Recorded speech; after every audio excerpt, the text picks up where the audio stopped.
Выступает Владимир Вольфович Жириновский.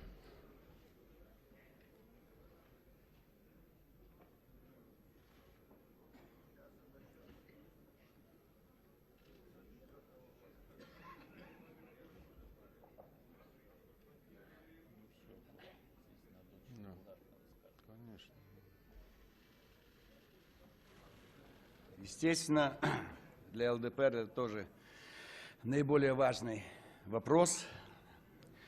Я прослушал все комментарии на всех радиостанциях, телевидения, комментарии от депутатов Государственной Думы. Сейчас было выступление, еще будет.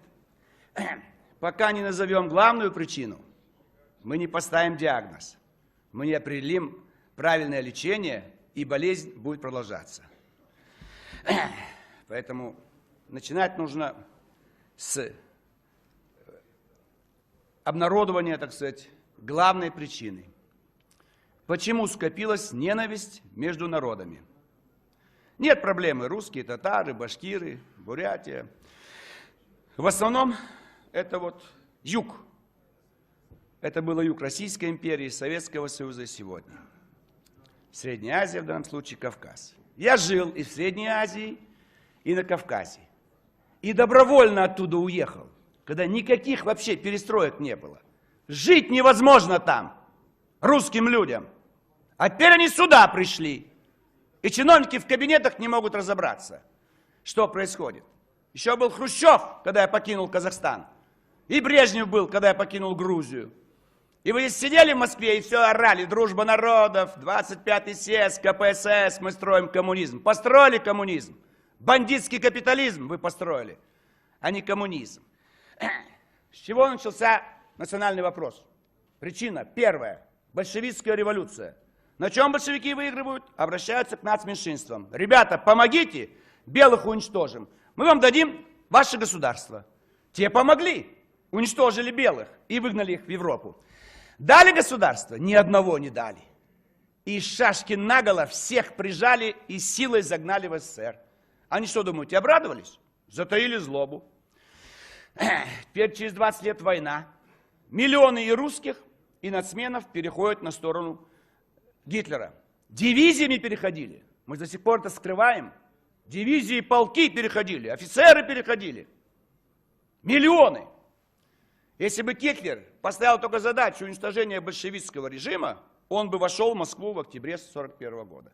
Но он поставил задачу уничтожить русский народ. Этого, конечно, потерпеть никто не может. Потом что делает Хрущев? 1953 год.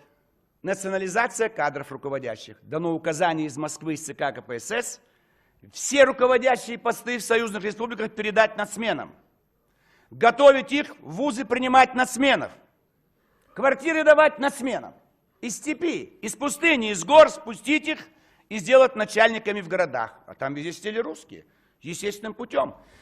Поскольку они более образованные и приехали из центра. Тогда это понравится русским, если их начинают выдавливать 60 лет назад. Тихонечко под кукурузу сеют, целина. В это время русские их выдавливают. Брежнев опять их замасливает. Ребята, коррупция, черт с ним. Помните фильм «Серые волки»? Он разговаривает с узбекским руководителем Компартии. Говорит, ну ты там смотри, это же деньги партии, мол, воруй. Там, набивай карманы, но все-таки это деньги КПСС, все-таки за границу-то не надо вывозить.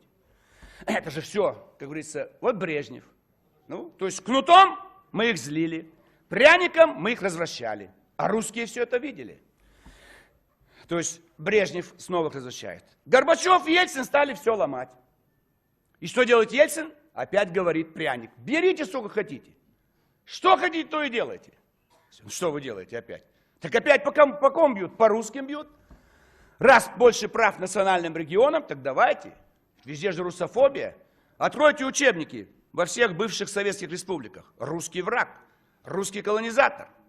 Откройте учебники в наших национальных регионах. Вот комитет по образованию пусть запросит все учебники с Кавказа.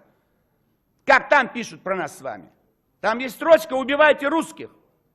Что же вы хотите, что же они будут молчать? Если их в школе научили, убивайте русских. Написано в учебнике. Может быть, сейчас убрали. Я не говорю, что во всех учебниках. Но это было. Вот сейчас было. При Ельцине. естественно, воспитанные в таком духе, они приезжают и убивают, ибо их воспитали так. А война на Кавказе, вы что думаете, в семьях в Кавказе, там о русских хорошо говорят, если там есть жертвы, там же погибли огромное количество.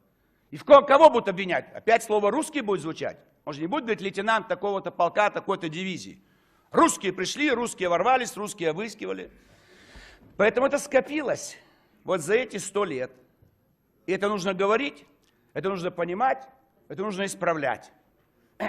А не ссылаться. Пришли националисты, радикалы, разбили стекла. Слушайте, опять ничего не понимают.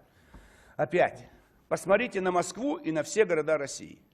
Все рынки, все овощные базы, все гостиницы, все банки, все коммерческие центры. Все в руках представителей других народов.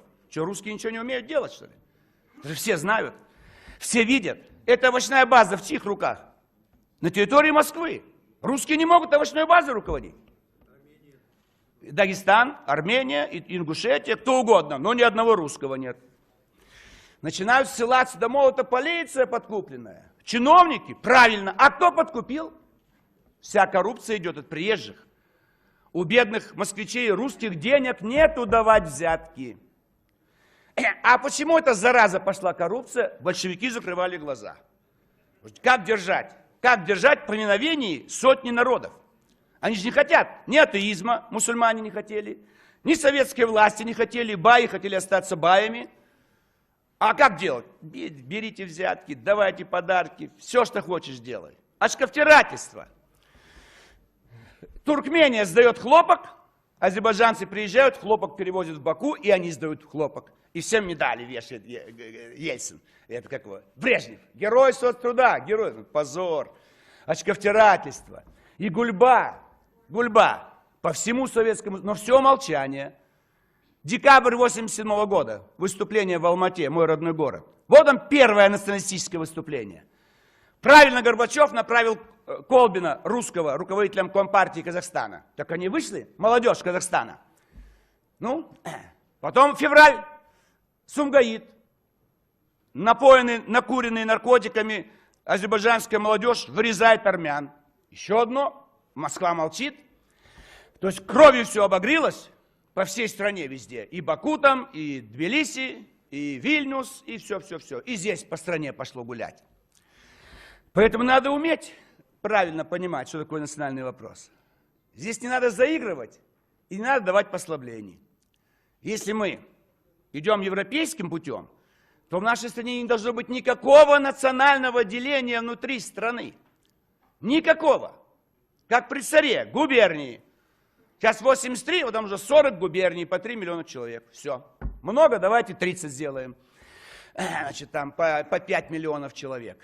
Но мы создали опять внутри страны 20 или 30 национальных регионов. Вы что сделали? Это уже не коммунисты делают, это делает Ельцин. Но он же был коммунистом. Он понимает, как большевики к власти пришли? За счет поддержки нацменьшинств. Посмотрите, как голосуют в национальных регионах. 100% за действующую власть. За что? За деньги и за права. А русские пускай пьянствуют, наркотики, насиловать их, грабить их, и все, гуляй. Внутренняя колонизация идет. Цель одна – истреблять русский народ. Прямой войной не взять, коррупцией не взять. Коррупция не сыграла свою роль. Ничем не взять, только вот внутренней оккупации. Влезть во все города, захватить все места, которые дают деньги, прибыль и влияние на власть. Изнутри власть подкупить, они это и сделали. Дальше коррупция наверх идет, и в конечном итоге через 20-30 лет они захватывают страну. Нам объявляют, что сейчас 15 миллионов мигрантов в России. Это каждый 10-й. Но реально это каждый 5-й.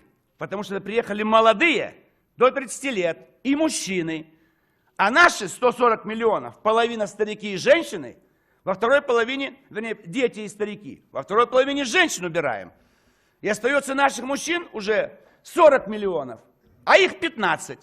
И наши среднего возраста мужчины, а там только молодежь. Поэтому через 20-30 лет у них будет готовая мусульманская армия, которая вот сама устроит бунт. Уже они спровоцируют убийство мусульманина, любой национальности, это не играет роли. И все выйдут. Вы знаете, что в городе Москве 3-4 миллиона их приезжих? И молодые, мощные, сильные, здоровые, агрессивные, вооруженные.